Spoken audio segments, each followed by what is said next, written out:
Thanks for joining us today, everybody, for another Accelo Best Practices webinar. Today, we're going to be looking at adaptive project management.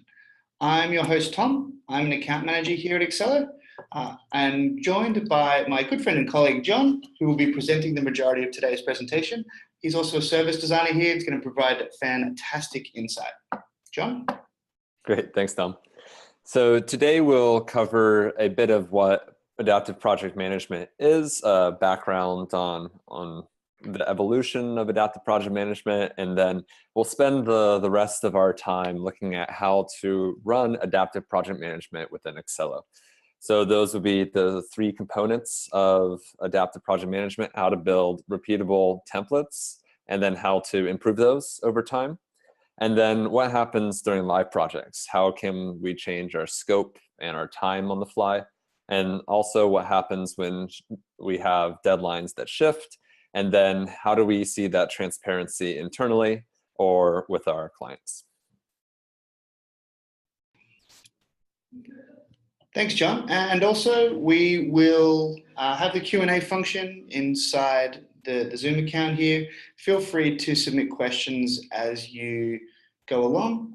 We'll try and answer them on the fly if they're kind of relevant to what John's talking about. We've also got some Q&A time set to the end, and anything that we can't answer, on the fly during the call, we'll be happy to follow up with you afterwards.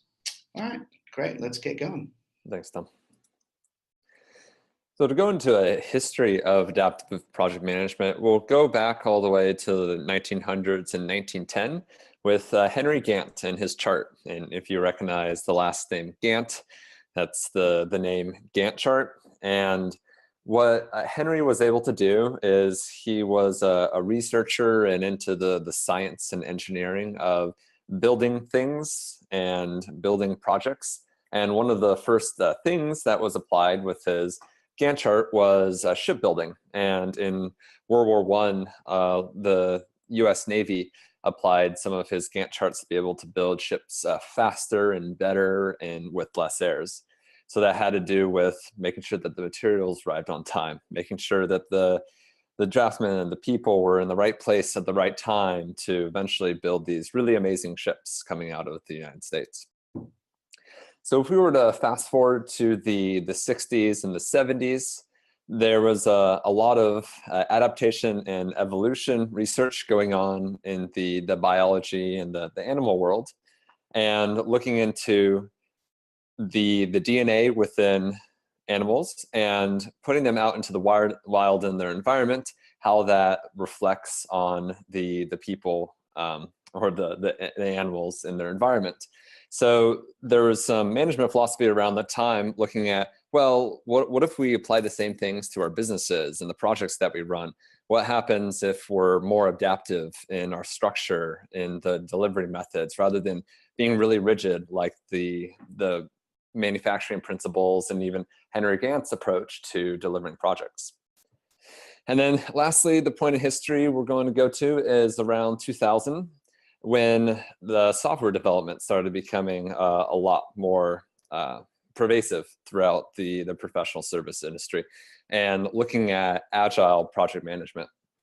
So a bunch of software professionals were originally applying more of the Henry Gantt's approach to, well, we build ships, building websites and installing big ERP systems is basically the same. It's 18 months, you have this design phase and a development phase and eventually a testing phase, and out the end comes a really beautiful website or a great application, just like the ships in the 1910s. But a lot of people around that time started realizing that we can take the adaptation and evolution principles and evolve as we go into the projects, and that's what Agile came out of. So in Accelo, if you're longtime users of Accelo, you can probably note that we take both approaches. We take the software side and the Gantt side and merge them together into something that we call adaptive project management, which allows us to lay down timelines and expectations with our clients on delivery, but also allows us to be more agile in our approach as we go into their needs and the solution as things change over time and as we deliver.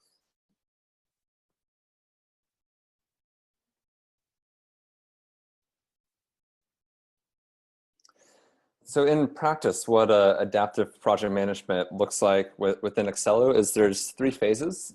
First, there's the birth of your project, where we set the project DNA, the components and the parts to deliver on.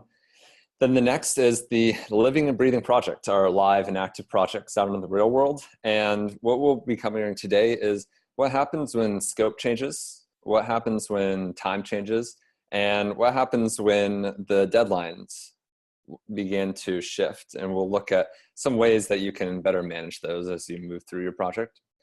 And then lastly, the death of the project, or at the completion of the project, how we can look back at all of our projects within a given quarter or so and understand what happened, what went well, what didn't well, and how we can adjust there in the future. So to kick it off in the first evolution, when we build a project, looking into the building blocks, we have three pieces similar to the different protein structures and DNA to build up our projects. And those would be scope, the extent of what we'll do. So if it's a website, it's how many pages or how deep the application will be built. If it was management consultant, it might be the number of days on site, or how many data points or how many interviews we have with different stakeholders and the report that we eventually deliver on. On the budgeting side, there's two approaches to this. Some call this the cost side of the iron triangle, and that would be the expectation, the fixed price to the customer, or in general, just what the hourly cost is internally to the firm. And then the last piece of it is schedule. So that's the promised deadlines and milestones that I'm going to deliver on, when the final due date will be, and all the pieces that go into eventually building out a project schedule. So these three pieces fit together, and as you start putting together more of the DNA and building out a project, it may look something like this: a very small organism that has a little planning stage, a design stage, a delivery, and a go live stage. So what I wanted to do was show how to build those DNA components and project templates within Accelo, and then we'll go from there.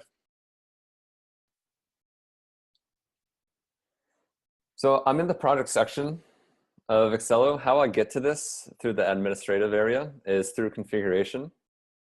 And then on the left-hand side is projects and project templates. So when I open up project templates, I have a full list. And keep in mind, this is a demo site, so it's a list across all the different verticals of service businesses we work with. But if you were a digital agency, you can imagine just having websites, social media campaigns, building CRM and HubSpot connections. Whereas if it was on the engineering firm, maybe it's penetration testing and audits and surveying a region in a city. So you can have as many project templates as you want for the different lines of services and products that you offer. So if we were to hop into one of these project templates, like a website, the different components or the pieces of the body of the project would be the milestones. So in this case, it would be the bold items like kickoff, design, and development. On the right-hand side is our Gantt chart, which is the different timelines or the schedule. So that's the number of days component of our DNA. The budget showing here would be the cost or dollar component. And then the last is the time component. And of course, hidden behind all of this is the scope as well. So the way that I could quickly update this and change the shortcut to update the time in the budgeting areas, to double click on the time here. Otherwise, I would be using the pencil icon to open up the different milestones and task levels. So let's take a look. So here I'll be able to change the hour estimate. I can pull from a list of rates or manually put them in here for the cost side. And then there's two components on the scheduling side. One would be the number of days or the duration of the different phases. And the other component is the dependency, or what needs to happen before I can reach a certain phase. So the mock-up phase is the first section, but in the wireframing phase, as you can see here, it's dependent on the mock-ups happening. So if we were to take a look, wireframing is dependent on mockups. And what you'll see here is a before and after. So what this allows us to do is build in lag or gaps into our project plan. So for example, if we wanted to build a big gap into the plan, maybe we want to start the wireframing 14 days after the mockup phase. This would allow us to build that gap in just in case the mockup phase gets delayed. We can push back the wireframing phase without having to affect a deadline. And then the other way around would be before, and this is the case that we want to keep it for this time, where in the mockups, when we do those initial mockups, we can then pass it off to the wireframing side. And as we slowly go through all of them, we can continue to pass them off to the next phase without having to wait for the entire mockup phase to be finished.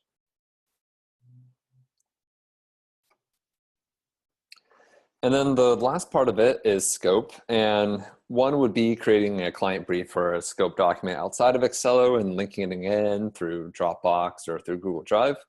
Another place to drop in the scope would be here in the description. So I can write out the scope and the different components or pieces that need to be built. Then alternatively, I could design the scope as the different modules as milestones and the tasks or the phases within each of them. So what I want to do is just create a test as a milestone.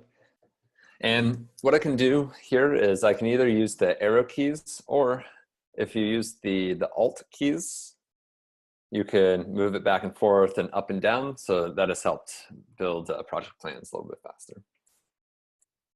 So I'll convert to a milestone, and you can insert below to create tasks or just hit enter. So I'll put any bugs there and then any other use cases that get sent in. Then what we can see here is because test is dependent on the development phases, it's automatically shown up here for the overall timeline.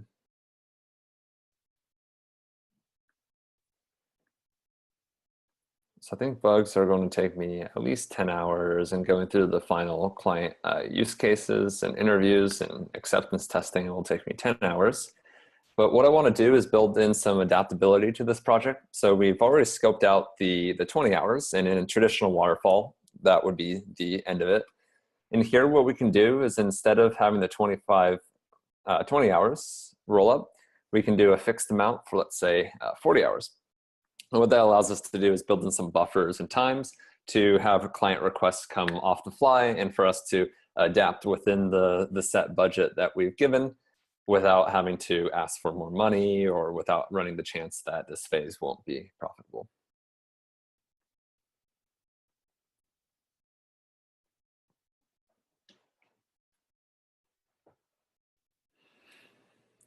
So now that we have our little project in a template, it's ready to go out to the big world, and we'll drop it into real life with a client. And so sometimes this is what the real world looks like when you start planning. It's a nice little coral reef with some clownfish. But other times, this is what it can look like when you first start off. It's the client can sometimes feel like a big shark about to attack your beautiful project plan. So jokes aside, the shark isn't necessarily the client. It's really anything that exists out there. It can be a really tough internal team member as you move through a project, a third party who isn't working well with you. It can be unforeseen risk. You go into developing a website or onboarding, and you didn't expect something to happen internally or even externally, a hurricane or something bad happens within the region. So the things that happen during the project, what we want to do is make sure that we have, like in the testing phase, some buffers built in, some protocols ready, just in case things go sideways, and we can adapt. So what we'll see is, as we jump into this living project, we'll put some stress tests on the project and see what happens when scope, budget, and schedule change, and how we can shift and adapt to make sure we're still delivering those profitable projects.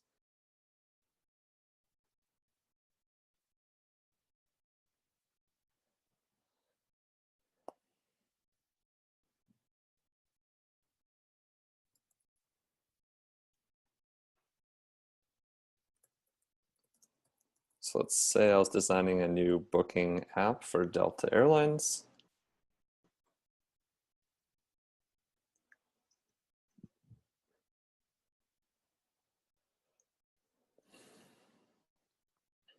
I'm going to use that website template that I put together because it's more or less similar to an app development. We haven't done very many app developments before, so we're using websites as our skeleton, knowing that it's different and for the specific client, a bit different as well.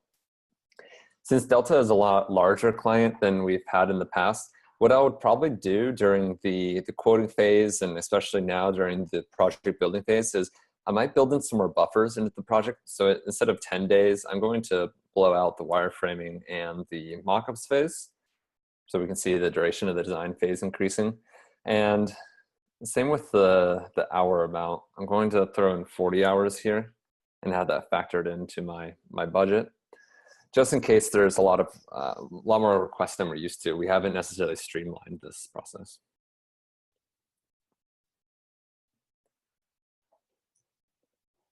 Hey, John, I've got a quick question for you. Yeah. Is there any way to export the project plan and export the Gantt chart?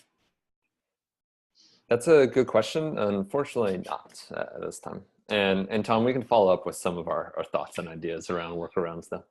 Yeah, and I'll also add to that. I mean, you can export the project itself as line items with the budgets and the dates into it, and time entries as well into a spreadsheet. You can also share the Gantt chart via the client portal to clients digitally, but unfortunately can't print it. Yep. All right, great. So the first thing that I wanted to show and talk through was on the time side, how we can start changing our time estimates here and seeing how they reflect on the overall project. So the first one in the mock-up phase, let me change this to time, is I have 15 hours within the mock-up phase, and I want to log some time against this.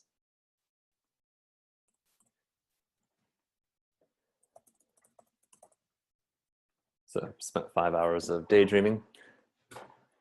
And in the time remaining section, we'll see the original estimate was 15 hours. I'm actively logging 5 hours right now. And what Accelo will do automatically is it will slowly knock down the hours that you've used already, just to make it easy to see how you're tracking against budget. But we do have some other options to help you be flexible as you log time or as you readjust the time expectations. One might be you've gotten the 5 hours in, but you spent it daydreaming, and you still have another 15 hours of mockups to do and to deliver to the client. So we keep the original estimate. Another example would be changing or shifting the remaining time. So here we might have gone in and said, whoa, that time estimate was way off. I'm going to have to take 25 hours to complete the mockup phase.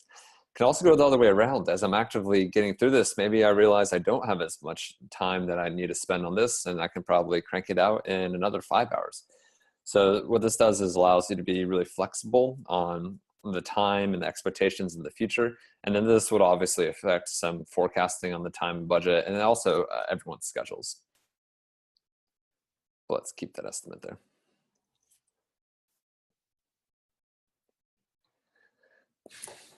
So what we can see now is that we logged our 5 hours. The remaining is 15 because we kept the original estimate.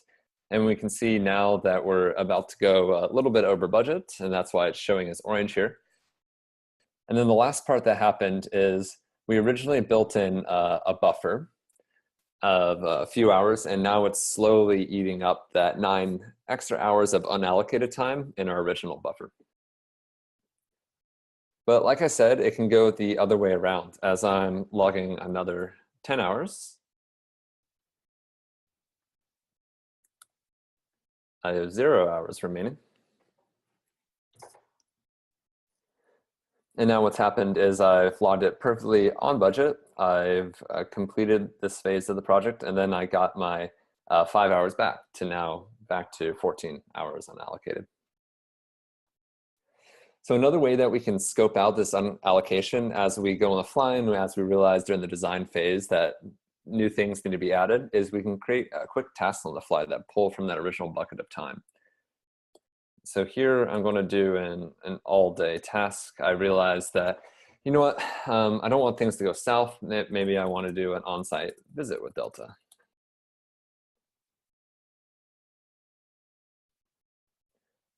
So now what can happen is this was outside of the original scope of the project, but since Delta is the new client, we want to service them well. We've now pulled the 8 hours out. It's sitting here as an on-site visit with Delta as something to do in the future. And now my little bit of buffer of hours is dropped down to 6 hours.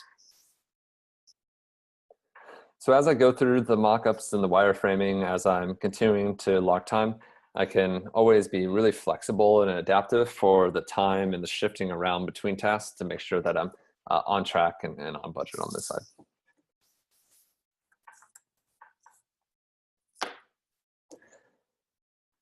So another thing that we can do from the overview is change our deadlines. So let's say I've completed this phase and I've started working on the design phase.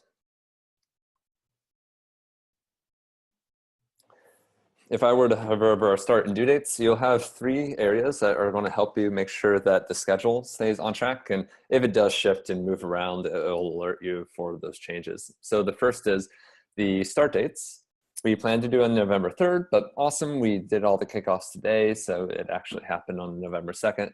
And then our planned due date based on all the work is November 30th, and our estimate is November 30th as well. And you can see as it trickles down, everything's in green and looking good. Everything's estimated to be on time, just like the original plan. So as I go through here and I slowly start completing all the phases and the tasks within them, I'm way ahead of schedule here on the design. So if I go over, I'm still nicely on schedule as well. But let's say that during the development phase, I get into coding and I realize, whoa, this is way more than I expected. The scope was a little bit too large, and we're going to have to start pushing things out.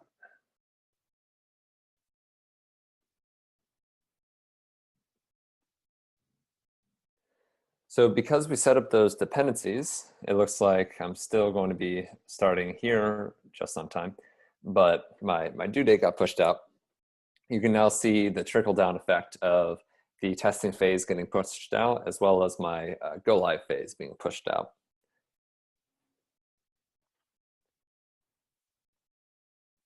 And as the coding phase gets pushed out more and more, you'll see the project slowly start turning more and more from orange and then eventually into the red category as it pushes out past our original go-live date. And the same goes the other way around. If I were to speed things up, we can have the dates flexible and push back up to make sure that everything is back in the green and that we're going on time. And another way to visualize the start and due dates is through the schedule. And this is what Tom was alluding to, something that we can share with the client. So we can see here that everything started on time. The design phase started way on time. Here, the development started 29 days early. And it looks like the project is going to be delivered pretty well on time at the end as well. So this will allow you to visualize the movement of the milestones and tasks beyond just the view that you see here.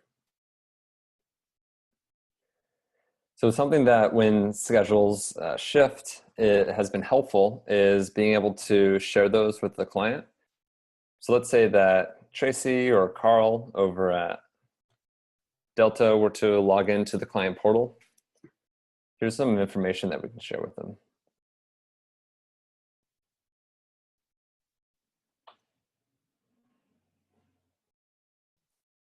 So Tracy will be able to see how our timelines are tracking, what the expected due dates are. So we originally planned them to be December 28th, but now everything is pushing out a lot. So this has helped not only internally to be able to communicate that to the client for changes that are happening on your own team, but also, and especially if it's client-related tasks like attain client approval and the status is pending or accepted, but still waiting on them, the client will be able to see that their part of the project is being held up and pushing the rest of the project out.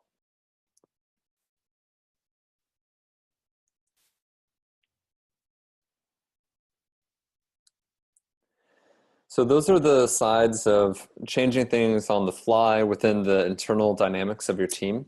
What I want to spend a little bit of time on is going through what happens when there are official changes, like a new feature that's requested or an entire project piece that needs to be designed or redesigned halfway through the project. We have a few tools to be able to easily change and shift those around. So the first one I want to do is possibly within the design phase or even the development phase, I want to change some significant pieces to this. So what I'll probably first want to do is make sure that the client approves some of these changes, or maybe they brought it up and we just want an official sign off. So in the development phase, we need 100 more hours for 30K. Or if we were to do the module way, module X, we want another homepage for 10K. We could then pull in Tracy and maybe even someone from our accounts team like Eddie. So Tracy is the client, Eddie's our internal team. It requires both of them or just one of them. And then we want to make sure that we get that back by Friday so that we can continue working on this project.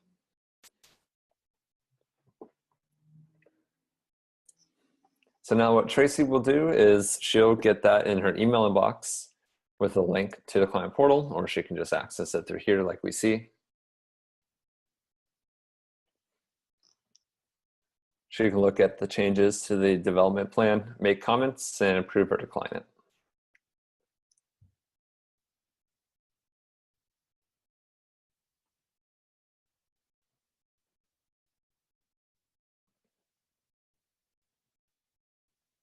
So here I can see within the sign off that it's been approved, which is great, which means the next step will be just going into the project plan and manually changing some of the information here.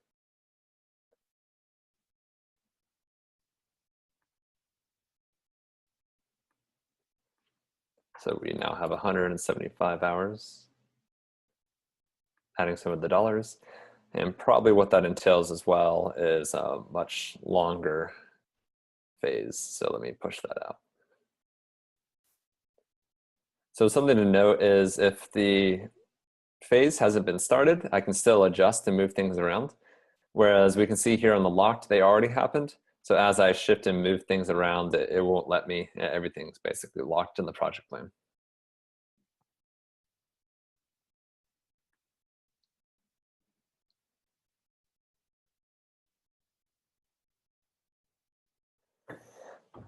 Now let's say instead of just a shift in the project plan from a little component perspective, maybe it's you upsell halfway through the project, or you realize that, wow, it's great that we have payment processing through Visa and MasterCard, but you know what? A lot of Delta Airlines customers are now using PayPal, and we want to sell them that integration or component of the booking app.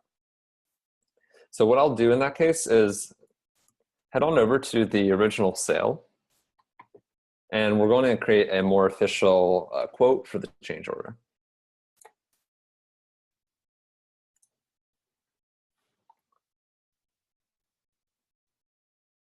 So here we are in the sale. That original website or web app is sitting there.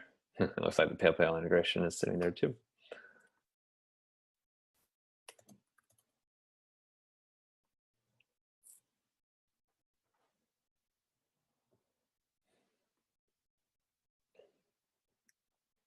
And we would likely have this as a project template, as little integration pieces, or even as a milestone template. But here we'll just build it on the fly. And something to note is because we're bringing this into another project plan, we want to create the milestone as basically the high-level project that we're quoting for.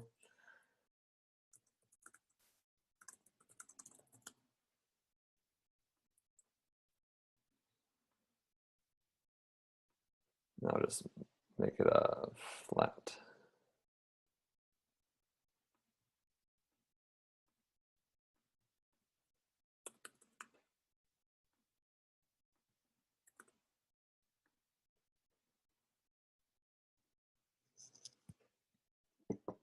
So I can go through my normal quoting phase of putting together terms and conditions and content, which would likely include a lot of the scope conversation.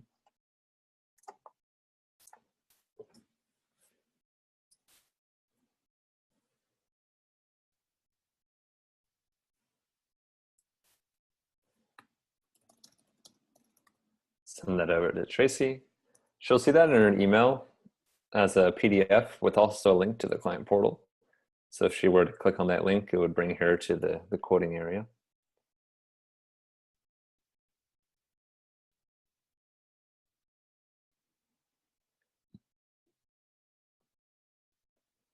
So here she can see what's involved, make a comment if she wants, or accept it.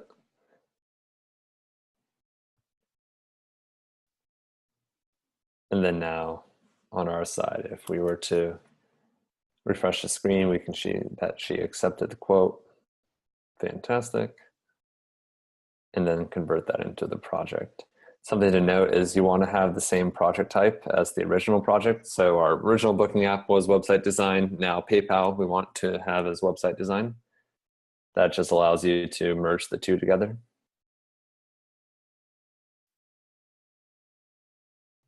Now I'm pulling in that PayPal integration from our change order quote.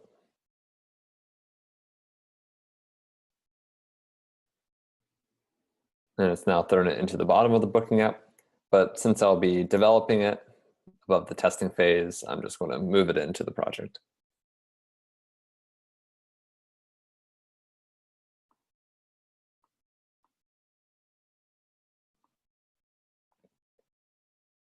And make it dependent on the design phase finishing. So now we can see it falls in line with the rest of the project plan.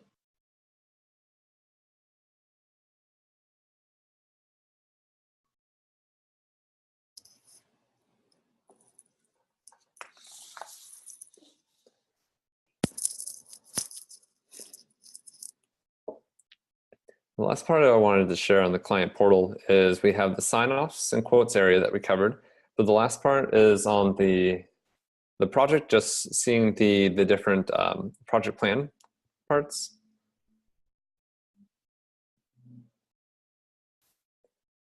So again, reiterating, we can see the status and the due dates on the design development phase. They're able to see the schedule just like we're able to see.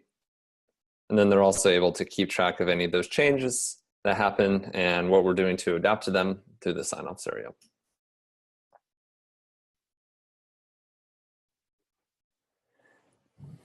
So those are some of the ways that when the things change, whether they're scope, budget, or schedule, we can make the adjustments and have them shift on the overall project plan, or for us to better manage some of those to make sure that we're still delivering our projects on time and on budget.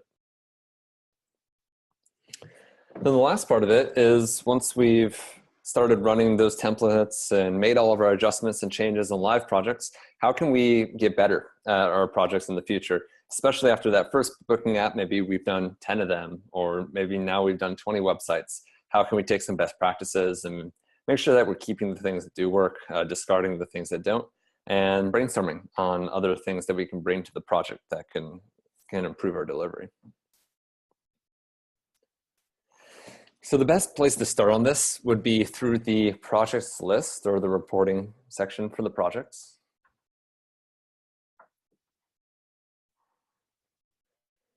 And in this case, I'm doing a postmortem of all of my completed or closed out projects. So the quickest way to get to that is through the standing. And alternatively, you can just select all of the completed statuses, or however you close them, closed, done, delivered. And then the second part is I'm interested just in the website design ones. So what I'll do is I'll likely save this as completed. I might have a time filter like last quarter or last year, save them as a filter, and then have a way to easily come back to them whenever I'm doing this activity. Then the next step would be jumping into each of these projects.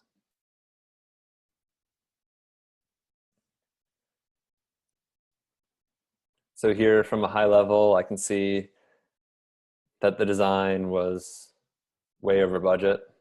Normally all the statuses would be completed in a real life project. I would take a look at the schedule and see where we started things late, where we ended things on time, and what seemed to hold up. In this case, it was coding the Module X category. And then because we have that two-way integration with Office 365 and Gmail, a lot of our PMs and VP of operations have really enjoyed jumping into each of the tasks and seeing the client communication back and forth. Maybe you needed to have 5 conversations during the initial discovery or brief section, and that's what made it run over. Having some of these answers in the stream has been really helpful rather than just pulling the numbers and doing the data analysis that way. So one thing to do is you're taking notes on the designs and the modules and the QA phases that are working and don't work. You can always go back to the templates and update it, similar to how we built the original template. Another thing to do is if you created a bespoke piece of work and you want to replicate that for future work, you can take the project plan that you originally delivered on, make adjustments if you want, and then you can create a new template from this live or recently closed out project plan. So here I'm clicking on the create template. It's now bringing me back to the admin area for the list templates. And in this case, I might want to name it, this was the bespoke work that we did for client X, and it was on this date that we completed it. Just some sort of indication of where it's coming from.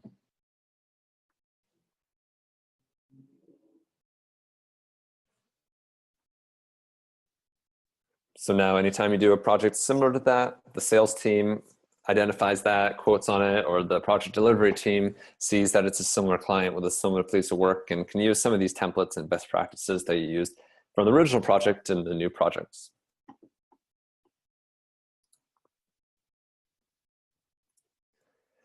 So the last part of it is 2 really helpful updates for what's coming soon. One would be dependencies work really well for when things push. The design phase went way longer than possible. We just threw in a PayPal integration, and now at the end of the project is going to push out. Right now in Accelo, dependencies don't work great the other way around. So we're going to do some work on, well, what happens when the design phase, we did really well. We thought it was going to take a month, but it only took us a week. And we can start working on development whenever we want. Having dependencies that are intelligent like that, automatically pushing it up or at least notifying you that you can go ahead of schedule is something that we're currently investigating. And then the other side is, we didn't touch on this much today, but all the schedules and the shifting of hours and duration of days affects how busy everyone is, or at least on their utilization side. So what we're doing is some adjustments and enhancements around making the scheduling tool reflect more easily what everyone should be working on. So those are things like multiple assignments and being able to commit work for larger chunks of time rather than just using tasks as the way to have time show up on everyone's schedule.